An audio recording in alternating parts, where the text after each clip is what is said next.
출애굽기 15절부터 2장 10절까지 제가 한 절 읽고 여러분들이 한 절 읽으시겠습니다. 성경을 읽으시면서 또 이 말씀이 우리 마음에 와닿는 주님이 주시는 음성이 되셨으면 좋겠습니다. 15절입니다. 한편 이집트 왕은 십브라와 부아라고 하는 히브리 산파들에게 이렇게 말하였다. 너희는 히브리 여인이 아이는 낳는 것을 도와줄 때에 잘 살펴서 낳은 아기가 아들이거든 죽이고 딸이거든 살려두어라. 그러나 산파들은 하나님을 두려워하였으므로 이집트 왕이 그들에게 명령한 대로 하지 않고 남자 아이들을 살려두었다. 이집트 왕이 산파들을 불러들여 그들을 꾸짖었다. 어찌하여 이를 이렇게 하였느냐? 어찌하여 남자아이들을 살려두었느냐? 산파들이 바로에게 대답하였다. 히브리 여인들은 이집트 여인들과 같지 않습니다. 그들은 기운이 좋아서 산파가 그들에게 이르기 전에 아기를 낳아 버립니다. 그래서 하나님이 산파들에게 은혜를 베풀어 주셨으며 이스라엘 백성은 크게 불어났고 매우 강해졌다. 하나님은 산파들이 하나님을 두려워하는 것을 보시고 그들의 집안을 번성하게 하셨다.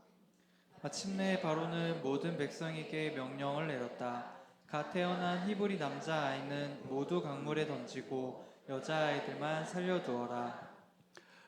2장 1절입니다. 레위 가문의 한 남자가 레위 가문의 한 여자를 아내로 맞이하였다. 그 여자가 임신을 하여 아들을 낳았는데 그 아이가 하도 잘생겨서 남이 모르게 3달 동안이나 길렀다. 그러나 더 이상 숨길 수가 없어서 갈대 상자를 구하여다 역청과 송진을 바르고 아이를 거기에 담아 강가의 갈대 사이에 놓아 두었다. 그 아이의 누이가 멀찍이 서서 아이가 어떻게 되는지를 지켜보고 있었다. 마침 바로의 딸이 목욕을 하려고 강으로 내려왔다. 시녀들이 강가를 거닐고 있을 때에 공주가 갈대 숲 사이에 있는 상자를 보고 시녀 한 명을 보내어 그것을 가져오게 하였다. 여러분이 거기에 남자아이가 울고 있었다. 공주가 그 아이를 불쌍히 여기면서 말하였다. 이 아이는 틀림없이 히브리 사람의 아이로구나. 그때에 그 아이의 누이가 나서서 바로의 딸에게 말하였다.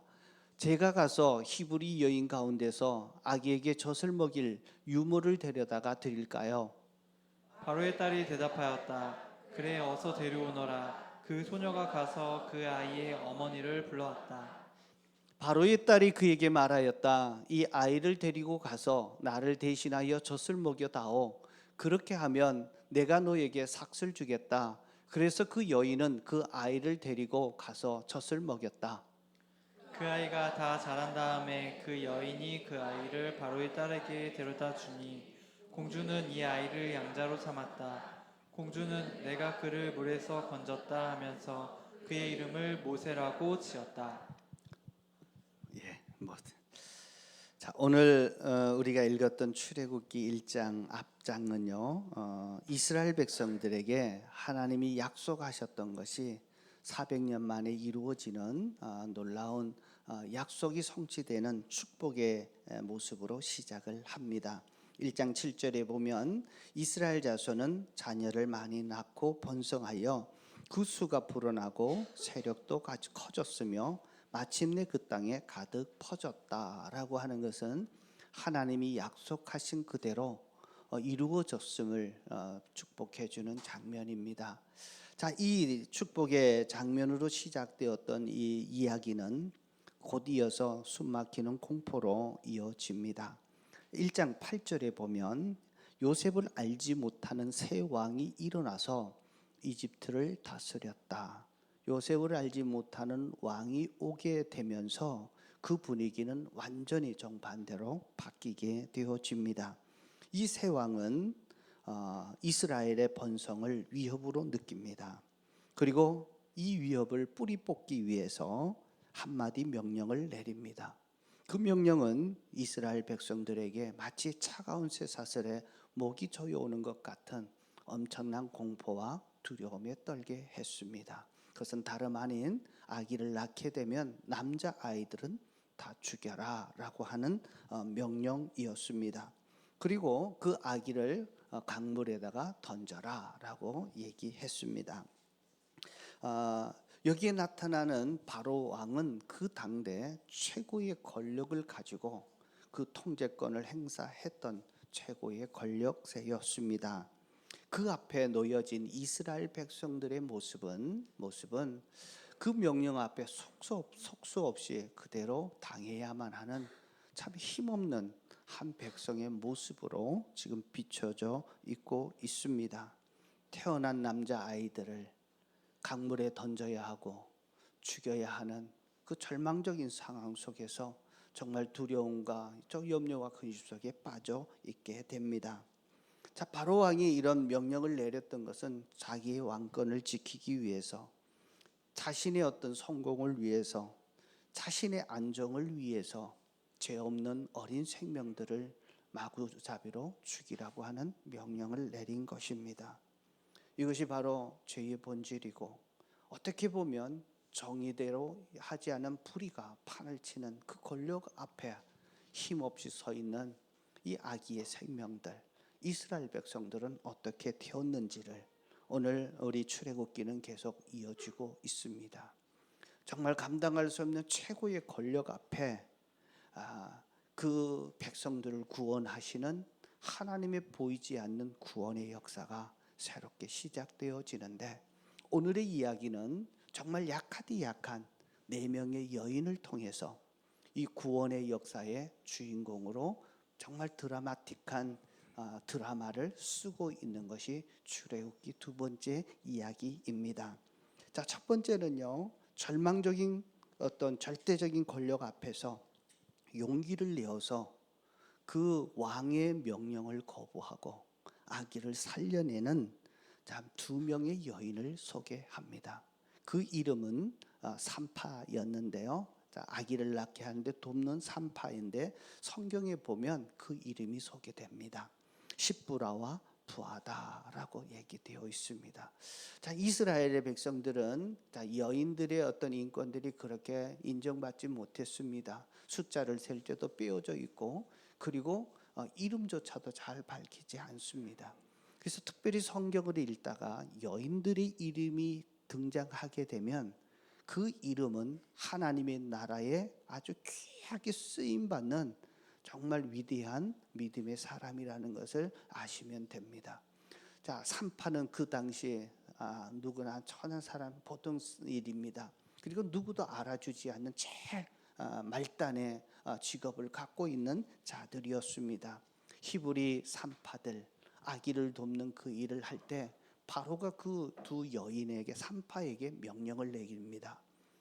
히브리 자손들의 자신을 아기를 낳을 때 낳게 되면 죽여라 라고 하는 명령입니다. 자, 이 명령은 최고의 권력자의 명령이었고, 그 명령을 거부하면 자신의 생명이 위태롭다는 것을 누구보다도 잘 알고 있었던 이들입니다. 자, 그런데 오늘의 이야기는 예상치 못한 반전을 이루어냅니다. 성경은 짧고 명쾌하게 이 2 여인의 행동을 얘기합니다. 1장 17절입니다. 같이 한번 읽겠습니다. 1장 17절 시작. 그러나 산파들은 하나님을 두려워하였으므로 이집트 왕이 그들에게 명령한 대로 하지 않고 남자 아이들을 살려두었다. 여기 보면 이집트 왕이 그들에게 명령한 대로 하지 않습니다. 왕의 명령을 거부합니다. 거부했을 때 이들에게는 엄청난 징계가 있고 죽음이 있다는 것을 잘 알고 있을 겁니다. 그런데 이렇게 행동할 수밖에 없었던 이유가 있습니다. 왜 그랬을까요? 성경은 그 앞에 보면 산파들은 17절에 보면 다시 한번 띄워주세요. 산파들은 누구를 두려워하였다? 하나님을 두려워하였다. 자, 여기에서 우리는 압도적인 진리를 목격합니다. 하나님을 경외하고 하나님을 두려워하는 이 보잘것없던 십부라와 부하라고 하는 이 여인들이 감히 바로의 명령을 거부하고 그 남자아이를 살려둡니다. 그 때문에 바로 앞에 불려갑니다. 그때 그녀들의 심장은 얼마나 빨리 뛰었을까요? 혹시 명령을 거부한 것 때문에 그 자리에서 죽음을 맛볼 수 있습니다. 자, 그러나 그게 당당하게 얘기합니다. 이스라엘 여인들은, 히브리 여인들은 애굽 여인들과 달라서 우리가 갔을 때 이미 아기를 낳았습니다. 그래서 산파를 도우면서 죽이라는 명령이었기에 지혜롭게 피해 가게 됩니다. 자, 왜 이렇게 애굽 바로 왕의 명령을 거부하고 남자아이를 살려두었을까요? 그것은 다름 아닌 하나님을 두려워하는 마음이 있었기 때문입니다. 하나님을 두려워하는 것, 이것이 믿음입니다. 세상의 권력보다도 하나님을, 전능하신 하나님이 우리의 인생의 생사화복을 주장하시는 분으로 믿었기에 그보다, 세상 권력보다 더 크신 하나님의 명령과 하나님의 뜻 앞에 순종한 것입니다. 그래서 그들은 목숨을 걸고 어린 생명을 살려냈던 겁니다. 여기에서 진정한 자유가 있습니다. 여기에 진정한 평화가 있고 담대함이 있고 용기가 있습니다. 아이를 살려내는 그 용기는 다름 아닌 하나님을 두려워하는 마음, 이것이 믿음입니다. 세상의 것들을 통하면서 성공하라고, 부정한 이익을 취하라고 우리도 살아가면서 이러한 요구들을 받을 수 있습니다. 그때 하나님을 믿는 우리들에게는 나는 하나님을 두려워하는 사람입니다 라고 당당하게 얘기할 수 있어야 합니다. 이때 하나님께서 그 생명도 지켜주시고 그들에게 정말 자유를 주시는 그 은혜를 허락해 주십니다. 자, 우리 옆 사람에게 한번 물어볼까요? 당신은 하나님을 두려워하십니까? 예. 자, 그러면 한 분은 예, 그렇습니다. 예. 다시 한번 물어보실까요? 당신은 하나님을 두려워하십니까? 예. 예. 하나님을 두려워하는 마음, 그것이 바로 용기 있는 믿음입니다. 세상의 어떤 이득 앞에, 세상의 권력 앞에, 세상의 유혹 앞에서 나는 하나님을 두려워함으로 그 일을 거부합니다. 당당하게 내칠 수 있는 용기 있는 믿음이 하나님을 두려워하는 마음에서 생겨납니다. 하나님을 두려워하는 마음, 그 용기가 바로 하나님의 구원의 역사를 이루는 일에 첫 번째 힘이 되었고, 이 여인들의 이름을 하나님은 성경에 기록하게 만드셔서 하나님의 구원의 역사의 주인공임을 당당하게 밝히고 있습니다. 여러분, 이 세상 한번 왔다가 가는 이 세상에서 하나님을 두려워하는 믿음으로 다시 한번 재무장하시고 용기 있게 나는 하나님을 두려워하는 사람이라고 하는 이 의식을 가지고 살아가셔서 하나님께서 이 시대에 이루시는 구원의 역사의 주인공이 되시기를 주의 이름으로 축복합니다. 바로는 어떤 사람입니까? 최고의 권력자입니다. 그의 명령을 거부하면 생명의 위협이 있다는 것 다 알고 있습니다. 자, 그러나 세상 권력 앞에서 정말 무릎 꿇지 않고 당당하게 용기 있게 그의 소신대로 행할 수 있는 그 모습, 얼마나 위대하고 아름답습니까? 그 믿음은 다른 데서 나오는 것이 아닙니다. 이 산파들이 독특했기 때문에, 특출했기 때문에 그런 것이 아니라 하나님을 두려워하는 마음으로 무장되어 있기 때문에 그렇습니다. 우리의 삶이 늘 하나님을 의식할 수 있기를 축복합니다. 사람들의 눈치를 보는 것이 아니라 하나님의 뜻 앞에서 말씀을 붙들고 믿음으로 승리할 때 우리 안에 이 자유와 이 용기가 주어지는 줄로 믿습니다. 진정한 용기는 하나님을 두려워하는 마음으로 다시 재무장하는 겁니다. 저는 오늘 이 말씀을 준비하면서 저와 여러분이 정말 세상의 그 어떤 것보다도 하나님 앞에서 하나님을 두려워하고 하나님의 시선으로 하나님 앞에서 살아가는 믿음의 사람, 용기 있는 사람 되기를 축복합니다. 자, 두 번째 두 사람의 여인이 나옵니다. 죽음의 강 위에 띄워진 갈대 상자를 만들었던 아기를 낳았던 모세의 어머니 요게벳과 그리고 그의 누이 미리암을 소개합니다.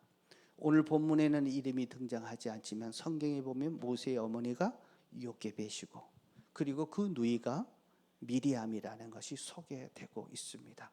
자신 4명의 여인이 하나님이 쓰시는 주인공들이었습니다. 자, 첫 번째 다시 한번 할까요? 산파 두 사람의 이름 시브라와 부아.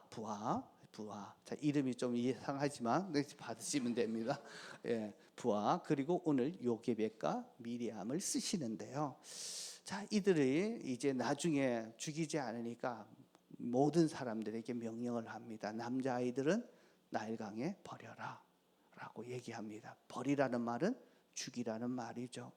자, 그때 오늘 장면을 보면 레위 지파의 한 남자가 레위 지파의 한 여자를 아내로 맞아 들입니다. 그리고 아기를 낳았습니다. 이 아기를 낳았을 때 남자아이였습니다. 얼마나 아름다웠던지 보기가 너무 아름다웠다라고 합니다. 자기 자식 낳아놓으면 다 이쁘지 않는 아기가 어디 있을까요? 그렇게 정말 기쁨이고 잘나 보이는 그 아이를 이제 내 손으로 죽여야 되는 자, 요게벳 모세의 어머니는 자, 얼마나 슬프고 절망적일까요? 그래서 그는 그 아기를 보고 석 달을 숨겨서 키웁니다. 그런데 석 달이 지나니까 아이의 울음소리가 점점 커져서 더 이상 숨길 수 없는 나이가 그 시간이 되었습니다. 자, 그러자 이 요기벳이 했던 일은 갈대 상자를 가져옵니다. 갈대로 엮어서 상자를 만듭니다.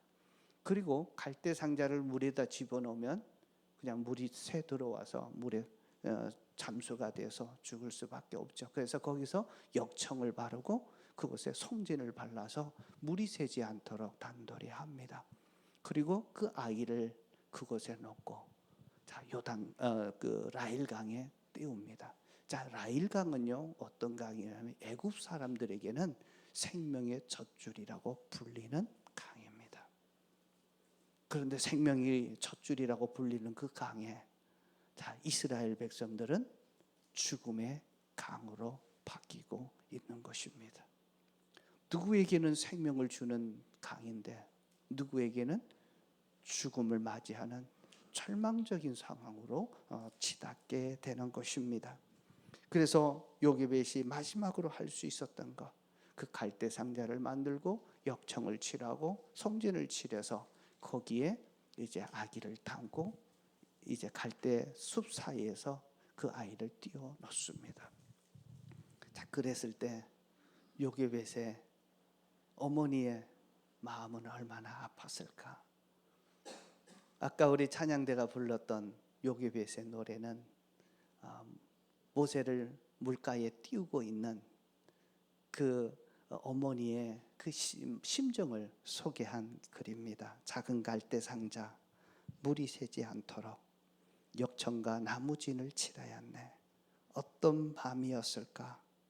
그녀의 두 눈에 눈물이 흘러 정말 눈물로 그 아이를 내려놓고 이제 나일강에 띄워야 되는 어미의 심정, 그리고 그 아이를 바라보니까 동그랗게 쳐다보는 그 얼굴이 눈에 들어왔을 겁니다. 아무도 어머니는 그 아이에게 입을 맞추고 그리고는 그 나일강에 띄웁니다.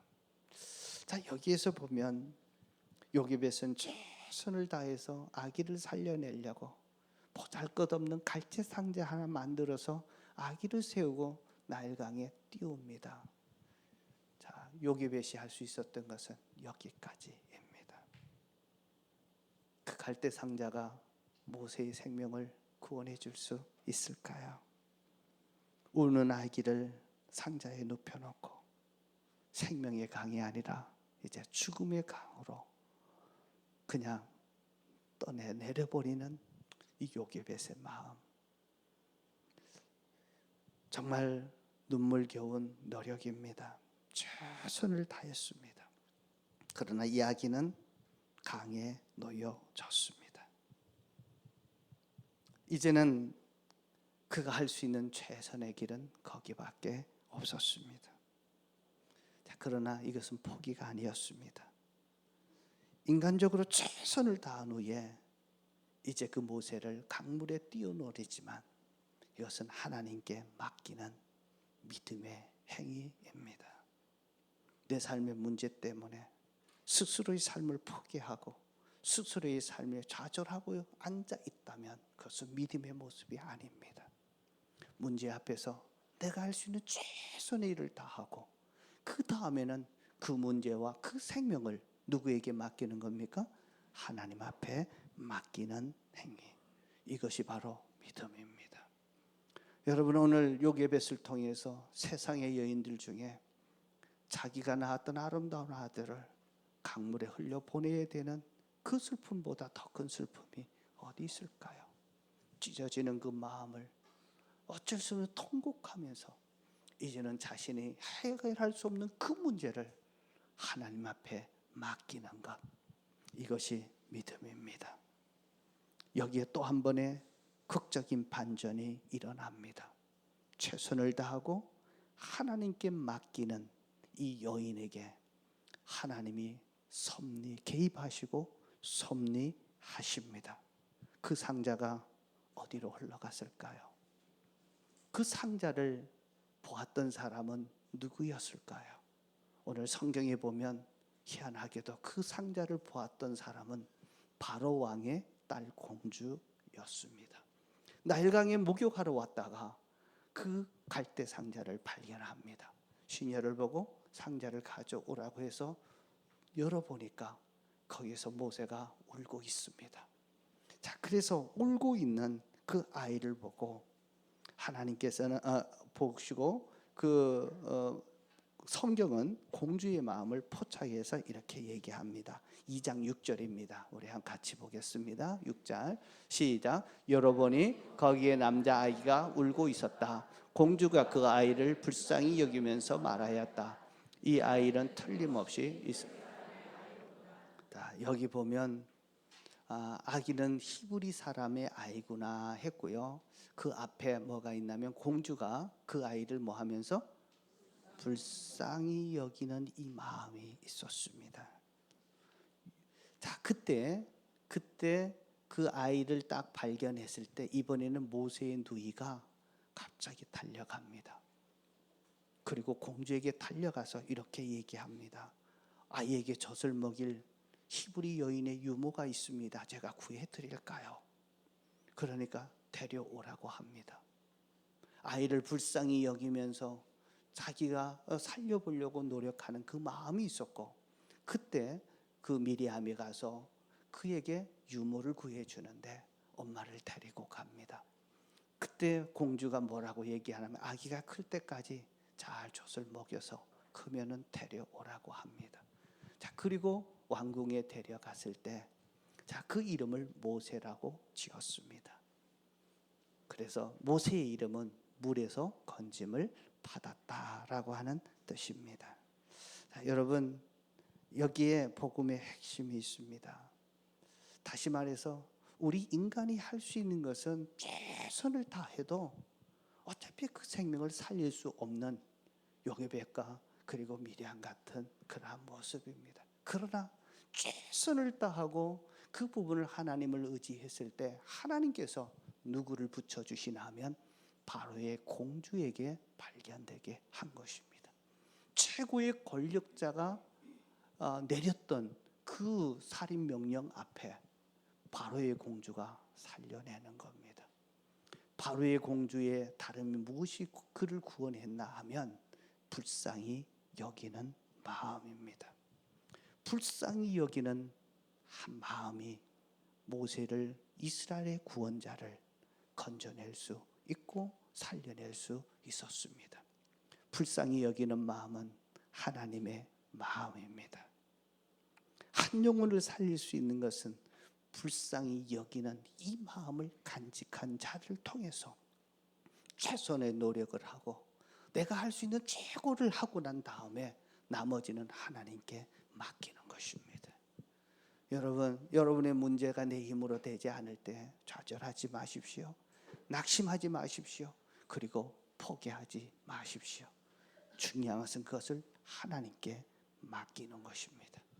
그때 하나님은 바로의 공주를 움직이고 그의 마음에 하나님의 마음, 불쌍히 여기는 그 마음을 주어서 그 아이를 살려내게 했다라고 하는 사실입니다. 이 마음은 하나님의 마음입니다. 공주가 살린 것이 아니라 누가 살렸습니까? 하나님이 공주에게 불쌍히 여기는 마음을 주어서 이스라엘의 구원자 모세를 살려내는 위대한 역사를 이루었습니다. 그 당시 하나님은 눈에 보이지 않았고 보이지 않는 섭리 가운데 역사하셔서 그 모든 일들을 구원자로 삼아 주셨습니다. 자, 이 모든 이야기는 결국 예수 그리스도를 가르칩니다. 오늘 4명의 여인을 꼭 기억하십시오. 산파였던 십부라와 부하, 그리고 요게벳과 미리암, 그리고 또 한 사람이 있다면 바울의 공주에게 불쌍한 마음을 주어서 사용한 6명의 여인들을 사용하고 있습니다.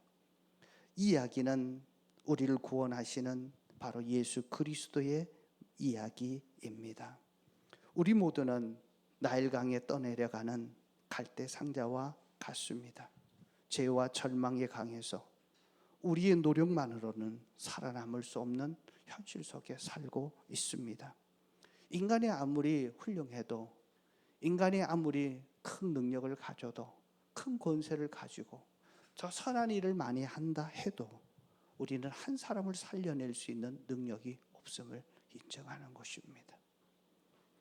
우리는 죄와 절망 강에서 스스로를 구원할 수 없다는 것을 보여주고 있습니다. 그러나 위대한 일은 이 일을 건져내셨던 분을 우리는 위대한 구원자를 보여주십니다. 구약 시대에는 그 구원자이셨던 하나님을 볼 수 없었지만 하나님은 이 땅에 우리의 인간의 몸을 입고 이 세상에 오신 예수님을 보내주셨습니다.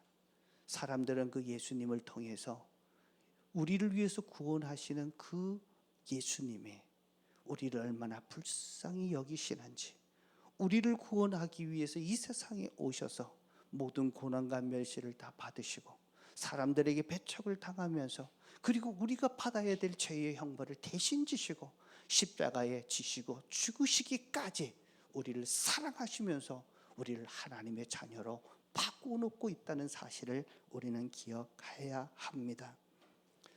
이 예수님은 바로 죽음과 영원히 가야 될 지옥의 형벌에 처한 끔찍한 우리의 인생들을 이제 하나님의 자녀로 영원한 천국으로 이끌 수 있도록 인도해 주신 영원한 구원자이시다라고 하는 사실입니다. 하나님의 마음, 불쌍히 여기는 마음을 가지셨고, 그리고 어떤 일에도 자기 자신 것을 다 내려놓고 하나님의 명령 앞에 순종했던 그분이 예수 그리스도이십니다. 예수님의 이 두 마음을 우리는 품어야 합니다. 정말 하나님을 두려워하고 하나님의 뜻이 내 삶을 통해서 이루어지기를 소원하는 그 사람, 그리고 불쌍히 여기는 마음을 가진 자만이 다른 영혼과 생명을 살려낼 수 있다는 것을 오늘 여기서 보여줍니다. 예수님은 이 땅에 오셔서 사망과 죽음과 지옥의 형벌을 다 파하시고 승리하신 분이기 때문입니다. 하나님은 이러한 하나님의 역사는 우리를 구원하시고 우리를 통해서 또 다른 생명을 살려내기를 원하십니다. 그것은 하나님을 두려워하는 마음을 갖고 있을 때 이제는 세상의 어떤 이득과 세상의 권력과 세상의 유혹 속에서 당당하게 맞서면서 하나님이 주신 창조적인 목적을 가지고 나를 불러내셨던 하나님의 그 사명 앞에 헌신할 수 있는 용기 있는 사람으로 바꾸어 놓습니다. 오늘 우리가 받아야 될 마음이 있다면 하나님을 두려워하는 마음으로 다시 한번 재무장하는 길입니다. 또 하나는 사람을 불쌍히 여기는 마음으로 보는 것입니다. 우리가 언제 사람들을 구원해낼 수 있을까요? 그것은 불쌍히 여김을 가졌던 바로의 공주에게 그 마음이 들어갔을 때 모세를 살려내는 위대한 구원의 역사가 있었습니다. 한 사람을 구원하기를 원하는데 우리 마음에 불쌍히 여기는 마음이 없다면 우리의 가족도 구원할 수 없습니다. 그래서 우리에게 정말 필요한 것이 있다면 정말 하나님을 주셨던 불쌍히 여기는 그 마음입니다. 하나님이 나를 구원해 주셨다면 불쌍히 여기는 그 마음으로 재충전되기를 원합니다. 여러분, 정말 전도자 열매 있는 분들 보세요. 저 사람이 예수 믿지 않으면 지옥 가게 되는데, 죽어서 영원히 정말 저주받게 되는데, 그 마음 때문에 가족들에게 찾아갑니다. 이 마음이 있는 자들을 하나님이 사용하십니다. 여러분, 우리가 평신도 세미나를 앞에 준비하고 정말 우리 교회가 영혼구원하여 체자 만드는 일에 많은 열매를 주셨고 15명의 세례를 주고 이번 평세에도 또 한 명의 세례를 주게 되었습니다. 하나님께서 올해 정말 이렇게 세례받는 자들을, 전혀 예수님 몰랐던 자들 세례받게 하시고 하나님의 자녀 삼아주시고 그 가운데서 기쁨으로 생활할 수 있도록 인도해 주시는 하나님의 쓰신 교회라는 건데, 우리가 다시 한번 봐야 합니다. 내 안에 영혼을 정말 사랑하는, 불쌍히 여기는 이 마음이 있는가. 그래서 여러분, 믿지 않는 내 가족을 향해서 정말 불쌍히 여겨지는 마음이 있습니까? 내 주변에 기도하고 있는 VIP들을 보면서 정말 그들에게 불쌍히 여겨지는 마음이 있습니까? 가만히 두면 지옥 가게 되는데 그 영혼을 어떻게든지 구원해야 되겠다고 하는 이 불쌍히 여기는 마음이 오늘 이 시간 참 우리 가운데 가득 채워지기를 축복합니다. 그 마음을 가지고 있는 자들을 하나님이 쓰십니다. 그들의 기도를 쓰시고 그들의 말 한마디를 쓰시고 자, 그렇게 하십니다. 자, 이번에 우리 그 레퓨지 목장에 어제 예수 영접을 했습니다. 김상호 집사가 전도해야지 목자가 얘기하니까 누가 할 수 있는 사람이 누가 있어? 그렇게 하더라고요. 그러는데 그 가운데서 이제 사범, 여자 사범을 하나 다시 체육관에 구하고 있었는데요. 들어오게 되는데 한번 얘기해 볼까 해서 툭 얘기했는데 목장이 와봐 했는데 목장이 오고 그리고는 잘 참석하는 것을 보고 어제 예수 영접 모임에 참석을 했는데요. 자, 이분이 간절히 준비된 영혼이라는 것을 저는 느꼈습니다. 참 감격적으로 받아들이고 예수님을 영접하는 이 모습을 보면서 얼마나 감사했는지. 정말 이렇게 해서 한 영혼이 주님께로 돌아오는데요. 그 모습은 정말 불쌍히 여기는 그 마음을 가지고 하나님의 말씀 앞에 순종하려고 애썼던 자들을 통해서 다시 한번 일어납니다. 여러분, 우리 교회가 이제 15번째 세례 주는 자가 되었습니다. 16번째가 될 것 같습니다. 올해만 하나님이 이런 풍성한 이 얘기를 주는 것은 바람 아닌 불쌍히 여기는 마음입니다. 자, 우리 가슴에 한번 손을 얹고 내가 믿지 않는 내 가족들, 내 주변에 있는 지인들, 그리고 내가 기도하는 그 영혼들이 불쌍히 여기는 마음이 있는지 한번 이렇게 좀 살펴보면 참 좋을 것 같습니다.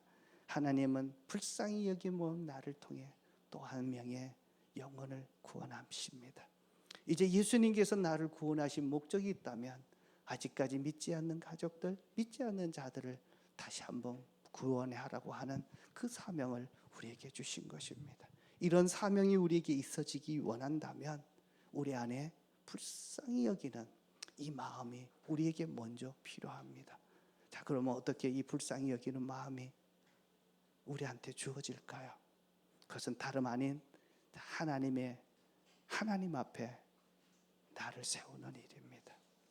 자, 하나님은 나를 찾는 자에게 하나님은 만나 주신다고 얘기했습니다. 매일의 삶 속에서 하나님을 만나는 체험이 있습니까? 체험이 있습니까? 성경 보면 하나님을 만나는 방법을 아주 단순하게 계속해서 얘기합니다. 말씀과 기도와 예배입니다. 여러분, 내 삶의 문제를 가지고 하나님 앞에 나가서 그 문제도 맡기고 내 인생을 맡길 때 나의 참 부모 되시고 주인 되신 그분이 내 삶을 책임져 주십니다. 이번 한 주간 여러분들이 목장 기도회인데요. 여러분들이 한번 시간을 내어서 5일 동안 개인적으로도 정말 하나님 앞에 나와서 만약에 아직까지 기도가 되지 않았다면 한 15분 기도하는 시간을 하나님께 놓고 여러분들의 문제를 다 내어놓고 정말 하나님을 체험하게 될 때 하나님을 만난 자에게 정말 불의에 대해서 권력 앞에서도 당당하게 믿음을 선포하는 용기 있는 믿음을 낼 뿐만 아니라 이제는 하나님의 사람으로 생명을 구원하는 일에 구원의 역사에 위대하게 쓰임받는 하나님의 일꾼이 될 것입니다. 불쌍히 여기는 마음을 달라고 한번 기도하시고, 여러분들이 기도하는 믿지 않는 가족들을 위해서 기도하는 가운데 올해가 지나기 전에 그 영혼들이 주님께로 돌아오는 기쁨을 여러분도 맛보게 될 것입니다. 그래서 먼저 기도하는 일이 필요하고요. 또 하나는 우리 주일 아침 말씀 묵상에 보면 성경 4장 1도로 계속 흘러갑니다. 여러분, 성경을 읽으시는 겁니다. 성경을 읽으면 그 안에 어떤 목적으로 읽으셔야 되나 하면 하나님의 마음을 알기 위해서는 있는 거예요.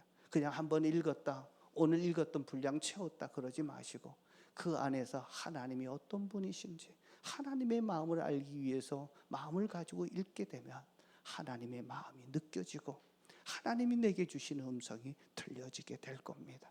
그래서 말씀을 읽으시든지. 자, 또 하나는 예배입니다. 자, 예배는 하나님이 우리를 초대해서 만나시기 위해서 하나님이 주인 되셨던 분이 예배로 초대하시고 우리는 그 전능하신 하나님 앞에 주일에 함께 나와서 예배하는 것입니다.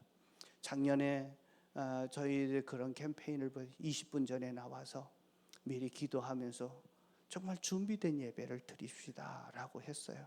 잘 되는 것 같아서 이렇게 두었더니만 요즘 보니까 지각하는 분들이 참 많아요. 20분 전에 반드시 나와서 정말 최고의 분에게 최고의 예의를 표하는데 시간 달랑 맞추게 헐레벌떡 들어와서 무슨 예의가 되겠습니까? 미리 와서 기도하면서 오늘 주실 예배의 은혜가 뭔지, 오늘 말씀을 통해서 내게 어떤 말씀을 하실 것인지 그분을 기대하면서 들을 때 하나님께서 은혜를 주시고 만나주시지 않겠습니까? 기도와 말씀과 예배를 통해서 하나님의 만남의 자리에 나아갈 때 하나님이 용기 있는 두려워하는 마음도 주시고 그리고 불쌍히 여기는 마음을 주셔서 하나님 앞에 쓰임받는 일꾼으로 세워지게 될 것입니다. 여러분 한번 적용해 보시고 기도가 안 된 분들은 기도해 주시고 말씀을 읽지 않았던 분들은 말씀을 읽으면서 한 말씀이라도 깨닫는 것을 한번 적어보시고 그리고 예배를 통하여서 승리함으로 예배 가운데 내가 하나님을 만났다고 당당하게 고백할 수 있는 여러분들 되시면 좋겠습니다. 이제 정리하겠습니다. 우리에게 꼭 필요한 말씀, 우리에게 필요한 게 뭘까요? 세상의 그 어떤 것이 아니라 하나님을 두려워하는 마음입니다. 하나님 앞에서 살려고 몸부림치는 그 마음입니다. 하나님을 두려워하는 자는 인간을 두려워하지 않고 세상 권력 앞에서도 당당하게 용기 내어 나는 하나님을 믿는 사람이라고 얘기하는 사람입니다. 오늘 이 마음을 마음에 다시 한번 재무장하시기를 축복합니다. 또 하나는 하나님이 주시는 불쌍히 여기는 이 마음을 내 마음에 가득 채우는 것입니다. 그래서 믿지 않는 영혼들을 볼 때 그 영혼이 불쌍히 여겨져서 정말 간절하게 그들을 초대하고 목장으로 초대하고 예배로 초대하는 여러분들이 되시면 참 좋겠습니다. 많은 분들이 동창회 갔다 와가지고는 다 속상해 한답니다. 그들이 가진 것, 자랑하는 것. 자, 그래서 특별히 유별나게 자랑하면 자기들은 뭔가 허전해가지고 자꾸 이렇게 커버하는 것인 줄 아시고 그것 때문에 하지 마시고 하나님의 불쌍히 여기는 마음으로 채워주시기를 축복합니다. 그래서 한 영혼을 구원하는 하나님의 구원의 역사에 정말 위대한 드라마의 주인공이 되는 여러분들이 되시기를 축복합니다. 다 같이 한번 기도하겠습니다. 오늘 말씀 들으시면서 오늘 내게 주시는 말씀이 무엇인지 또 내가 한 주간 꼭 실천해야 될 한 가지 기도와 말씀과 예배 가운데 여러분들 그렇게 행하시면 좋겠습니다. 우리 다 같이 한 목소리로 기도하겠습니다. 하나님 아버지, 오늘도 이 말씀 듣고